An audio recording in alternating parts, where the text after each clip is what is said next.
Major news agencies, including the Associated Press and Reuters, pulled a photo released by Kensington Palace over the concerns. Once again, the Queen of Consorts surprises us, but not in a good way. Made lurid and false claims about the royal family, which played on her fears and fueled paranoia. Behind the gilded doors of a royal reception meant to celebrate continuity, grace, and the settled image of the crown, Princess Catherine stopped so suddenly that even the orchestra seemed to lose its nerve. It was only a movement at first, a slight turn of the head, a pause in her step, a look that sharpened instead of softened. But what she had seen was enough to change the atmosphere of the entire evening. Around Camilla's neck, catching the chandelier light with unmistakable force, was Diana's emerald choker. Not a similar piece, not a respectful tribute, Diana's emerald choker.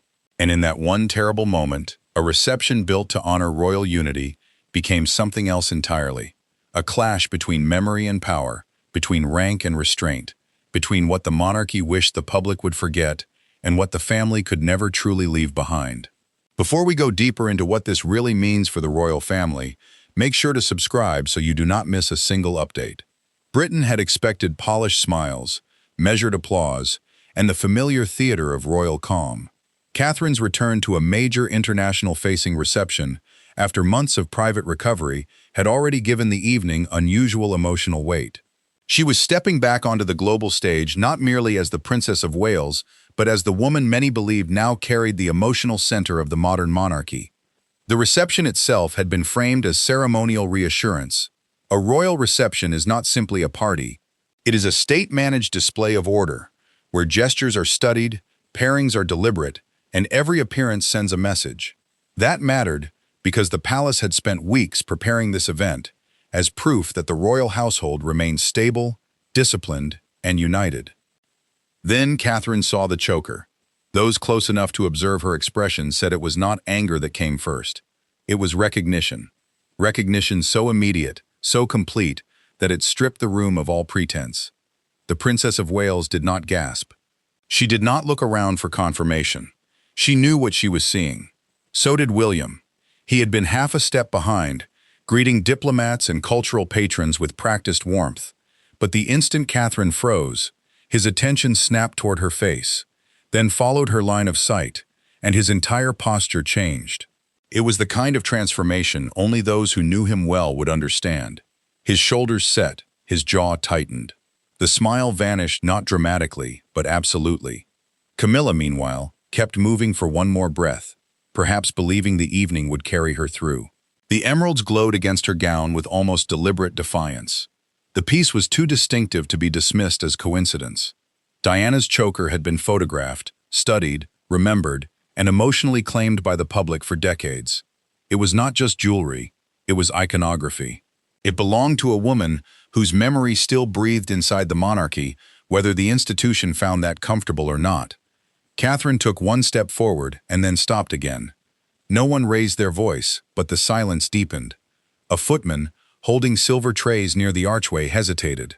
A courtier lowered his head as if studying the floor might spare him what was unfolding.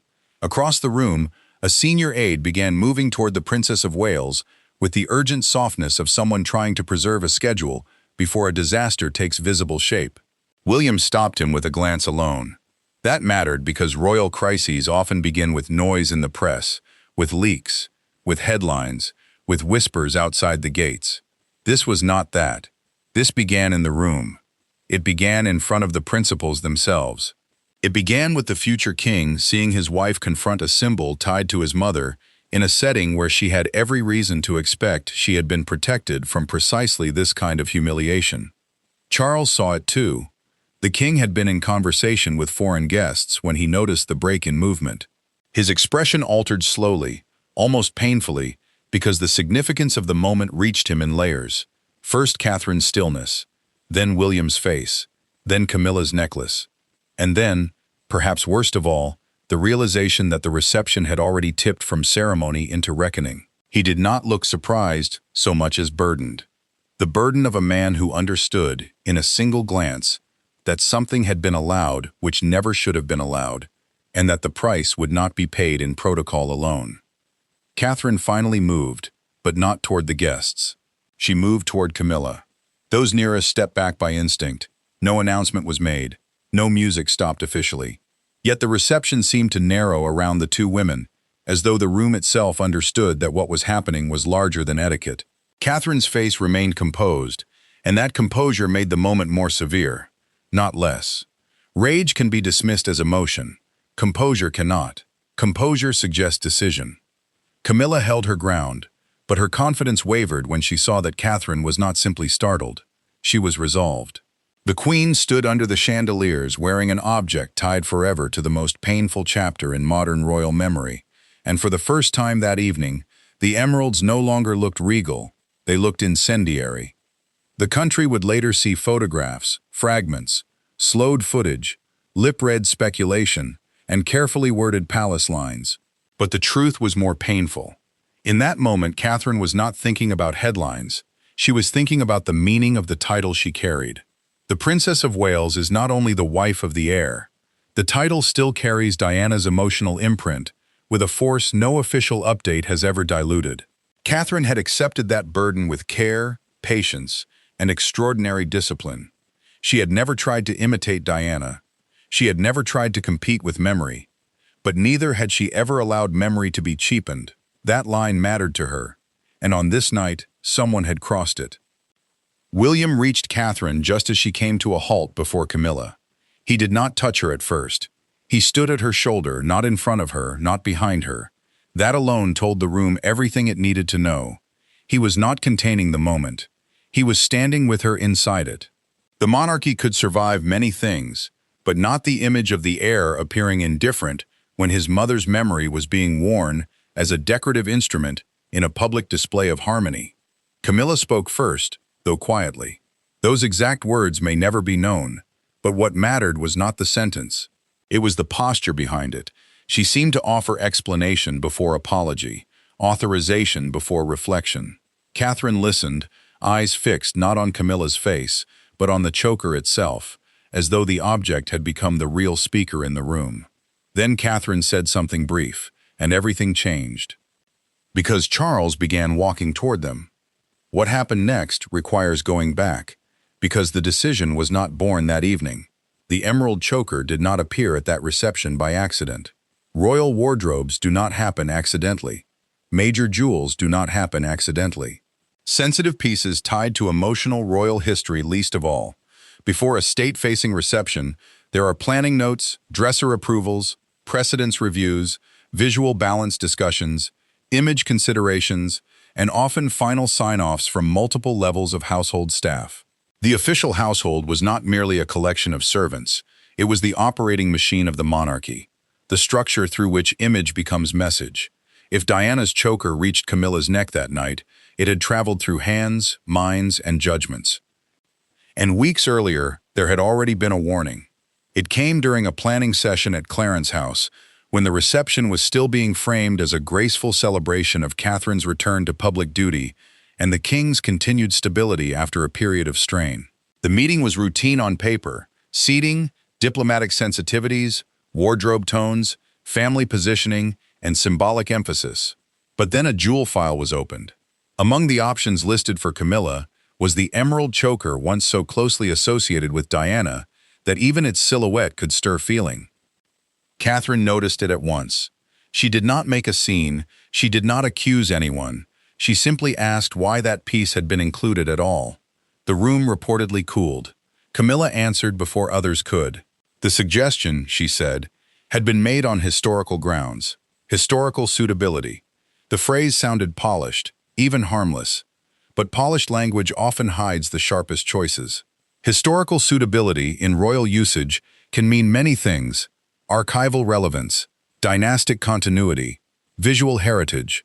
Yet in that room it meant something more dangerous. It meant taking a jewel linked to a woman whose life had been marked by marital pain, public longing, and institutional failure, and repositioning it as a neutral heirloom for the woman who had replaced her. Catherine objected immediately. She did not argue that Diana's memory belonged to the public alone. She argued something more intimate and more difficult to dismiss. She said certain pieces linked to Diana were not neutral objects. They carried emotional consequence. They should not be introduced into high-visibility royal settings without direct family understanding, particularly where William was concerned, and especially where she herself would be standing under the title Diana had once embodied. It was measured, but it was firm. William supported her. That mattered, because he had often avoided public gestures that invited fresh comparison with his mother's legacy. He understood how easily grief can be converted into symbolism. But in private, on matters involving Diana's memory, his line was clearer than the palace often liked to admit. He told the room, calmly, that people did not forget history simply because official language became smoother over time. He said there was a difference between inheritance and appropriation. No one answered him directly. Charles, according to those familiar with the mood, tried to preserve calm rather than settle substance. The king spoke of proportion, of not reopening old emotional terrain, of ensuring that the evening's focus remained on the present. Yet that was precisely the problem. Catherine was not reopening old pain. She was warning against repackaging it. Camilla heard the warning differently. For her, it sounded like exclusion dressed as principle. She had spent years trying to stabilize her role beside Charles, trying to move from tolerated to accepted, from controversial presence to established consort. To be told that an important jewel could not be worn because of what it symbolized may have felt, to her, like being told she could never fully inhabit the institutional space she had earned. The truth was more painful. It was not about what she had earned. It was about what could never be worn without consequence. The meeting ended without a final confrontation. But silence inside the palace is rarely peace. It is often only delay. Days later, a revised wardrobe note circulated. The choker remained among Camilla's approved selections. Catherine's concern was marked, but the objection was not elevated with the seriousness she had expected. There was language about visual balance, about heritage resonance, about continuity. Continuity meant the careful projection that the monarchy's past, present, and future remained connected in an orderly line. But continuity can become cruelty when it ignores whose pain is being threaded into the display. Whether Charles saw the full record then remains unclear.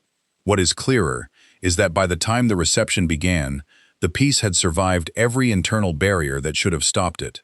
Someone decided that the potential impact on Catherine and William was manageable.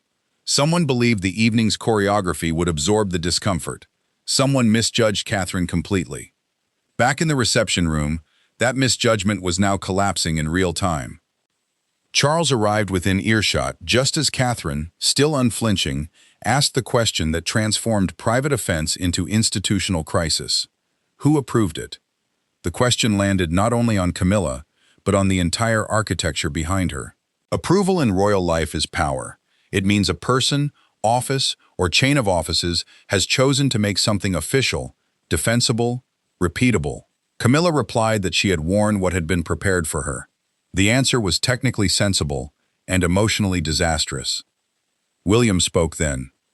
He asked, low enough that only those nearest could hear, whether Camilla had been told there had been an objection. No one raised their voice, but the silence after that was devastating. Camilla's eyes moved toward Charles for a fraction of a second. That flicker was enough. It did not prove guilt. It did not prove innocence. It proved danger. Charles saw it too.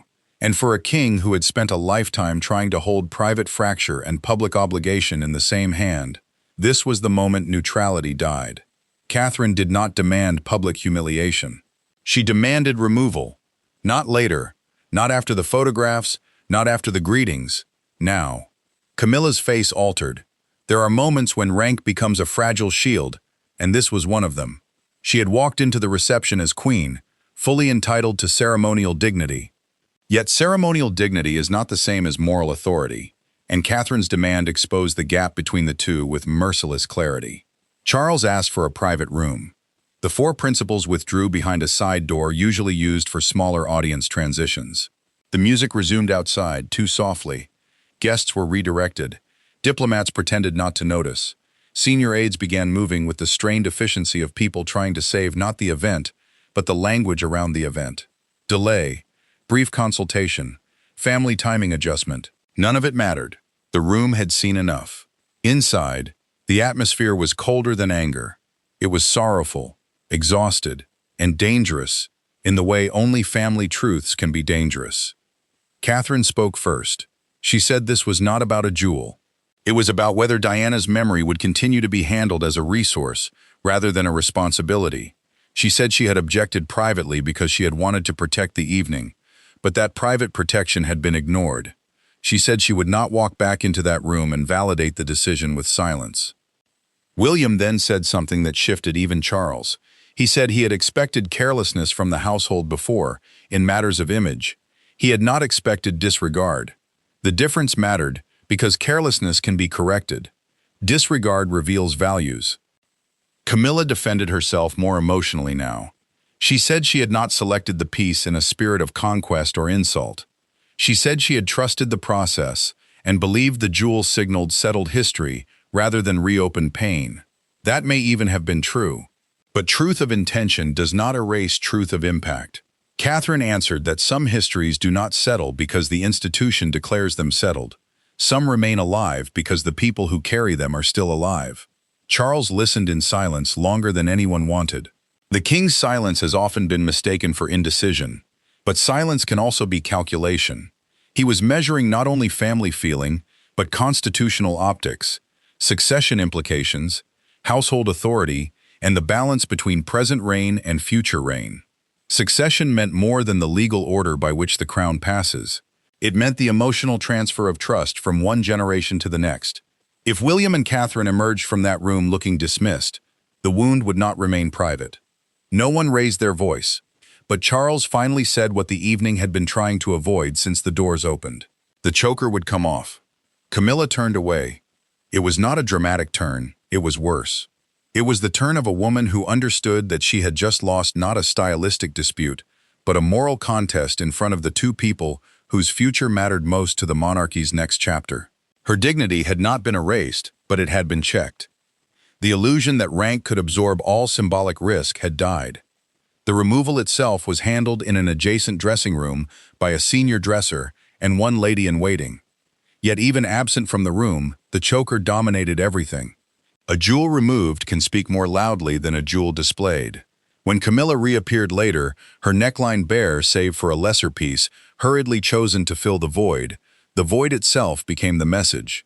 But before that return, another confrontation occurred. One quieter, one more intimate, and perhaps more important. William found Charles alone in the corridor outside the consultation room. He did not accuse him as a prince addressing a sovereign. He addressed him as a son who had reached the end of patience on one particular subject. He said the palace could not keep asking for healing while behaving as though memory were a flexible asset. He said Diana's presence in public feeling was not a problem to be managed. It was a truth to be respected. He said if the institution wanted continuity, it would not achieve it by pretending symbols were empty. Charles took that in with visible weariness. The king knew his son was right, in a way that cut deeper, because it came without melodrama. He had spent decades living inside the consequences of choices that once felt private and later became national wounds. He had hoped time would reduce the temperature. Time had not. It had simply changed the form of the pain. Then Catherine joined them. Her expression had softened, but not her position. She told Charles she had no desire to damage the evening further. She would continue, she said, because duty required continuation. Yet continuation had conditions. There had to be internal recognition, not vague reassurance, that items profoundly linked to Diana could not be repurposed for ceremonial use without direct consultation with William and herself. Direct consultation was more than courtesy. It was a boundary. It meant the family members most closely bound to Diana's living memory would no longer be bypassed while the machinery of the palace arranged symbolic displays around them. Charles did not answer immediately, but he did not refuse. That mattered. Because the monarchy often survives by letting pain blur at the edges until everyone can pretend nothing specific happened. Catherine refused blur. William refused blur. And Charles, at last, understood that blur was no longer strong enough to hold the household together. When the reception resumed, everything had changed, even though almost nothing was said. Catherine returned on William's arm, composed and luminous, in the way only disciplined sorrow can be luminous. She did not look triumphant. She looked steadied. William stayed close beside her, not performing protectiveness for cameras but embodying alignment. Charles resumed his place with a gravity that made him seem older than he had at the start of the evening. Camilla returned too, poised but visibly diminished by the absence at her throat. Royal placement is never random. Where people stand, who enters with whom, who receives the longer line of greeting, who is framed nearest the sovereign, all of it matters. And now the arrangement had shifted. Catherine and William were brought nearer the central axis of the room. Camilla remained important, but less visually dominant. No announcement explained this. None was needed. Guests felt it. So did the press pool. By the time the first images moved beyond palace walls, analysts, editors, royal watchers, and the broader public were already asking the same question. Why had Camilla's necklace changed? But the country saw one thing. Inside the family, the truth was far more painful. It was not simply that a jewel had been removed. It was that Catherine had forced the monarchy to stop and answer for what it had permitted. The leak began before midnight.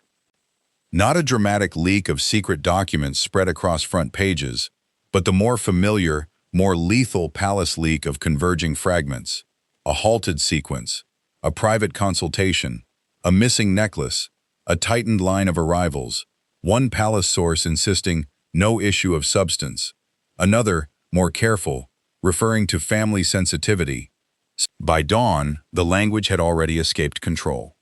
One morning, paper used a phrase that captured the whole crisis in 6 words: the necklace that reopened the silence. Crowds gathered the next day outside Kensington Palace and, more poignantly, near the memorial spaces where Diana's image still draws flowers without effort. Some brought white roses, some brought handwritten notes, some simply stood with their phones in their hands, reading headlines with the strange intimacy the public still reserves for stories that feel less like gossip and more like emotional inheritance. A monarchy is often judged not only by law, ritual, or diplomacy, but by whether people believe it recognizes pain honestly. That day, many believed Catherine had done what the institution would not. Broadcasters turned wardrobe analysis into constitutional language, and for once the shift was not exaggerated. Constitutional tension does not always mean legislation or regency or abdication. Sometimes it means something quieter, the friction between the reigning order and the one that will follow it. A regency is a formal arrangement where royal duties are performed on behalf of a monarch who cannot fully act. But there are other, unofficial transitions long before law is invoked. They happen when moral gravity begins moving from one figure to another. After that reception, many understood that moral gravity had shifted again toward William and Catherine. Camilla felt the blow in private. Those close to the household said she withdrew for much of the following morning and received only a small number of advisors. Her anger, if anger it was, had nowhere easy to go. She could blame staff for mishandling the warning. She could resent Catherine for making a line visible. She could even feel wounded by Charles for not defending her more forcefully. But beneath all of that was a more difficult truth. She had underestimated the sacredness of the symbol, and in doing so, had stepped into a conflict she could not win. Charles moved quickly to contain institutional fallout. The wardrobe file was reportedly reviewed. A chain of approvals was examined. Sensitive objects linked to Diana were discussed under a new internal category. Revised protocol is a polite phrase for a wound turned into policy. It means the palace has decided that what happened once must not happen again. The new understanding, though never publicly announced, was said to be straightforward. Objects intimately associated with Diana's public image and emotional legacy would require direct family consultation before major ceremonial use. That was not a small adjustment. It was an admission. An admission that some symbols still belonged first to memory and only second to the institution. William and Catherine spent part of that following day together away from cameras. Those who imagine royal marriages are built only on polished appearances never fully understand the pressure of these moments. Catherine had not acted merely as a senior royal protecting protocol. She had acted as a wife protecting her husband's deepest wound and as the current Princess of Wales protecting the meaning of a title she had carried with extraordinary care. William understood this completely.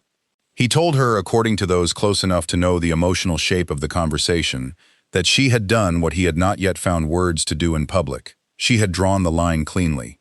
Catherine's answer was said to be simple. Some things, she told him, must be protected before they are explained.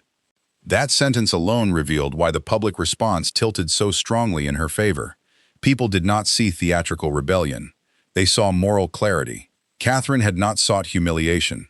She had sought restraint where restraint had been abandoned by others first. And yet the pain inside the family did not vanish just because the public understood one side more easily.